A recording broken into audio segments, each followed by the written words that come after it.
সেদিন চলে গেছিলাম রবীন্দ্রনাথের জোড়াসাঁকোর ঠাকুর পরিবারে। যতটা এক্সপেকটেশন নিয়ে বাড়ি থেকে বেরিয়েছিলাম তার থেকে বেশি খুশি হয়ে আমি বাড়িতে ফিরলাম। প্রতিটা ঘরের জিনিস এতটাই মনোমুগ্ধকর, তোমরা না গেলে একদম বলছি বুঝতেই পারবে না, এত সুন্দর। রান্নাঘর থেকে শোবার ঘর, আতুর ঘর, প্রতিটা জিনিসই এত সুন্দর, মন ছুঁয়ে যায়। প্রতিটা রুমেই তো আলাদা আলাদা চিত্র রয়েছে।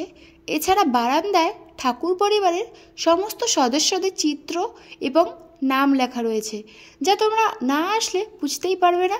আর ভেতরে একটা হল রুমে রবীন্দ্রনাথ, গগনেন্দ্রনাথ, অবনীন্দ্রনাথের নিজের হাতে আঁকা কিছু চিত্র রয়েছে। ভিডিও করা ভেতরে অ্যালাউড ছিল না, তো আমাকে বাইরেই ভিডিও করতে হয়েছে। আর হ্যাঁ, তোমরা এটা জেনে রাখো যে ভেতরে তো কোনো ছবি তোলা যাবেই না, আর বাইরেও যদি ছবি তুলতে যাও তার জন্য আলাদা টিকিট করতে হয়। আর টিকিট করতে দেয় মাত্র 50 টাকা, আর এন্ট্রি ফি মাত্র 20 টাকা।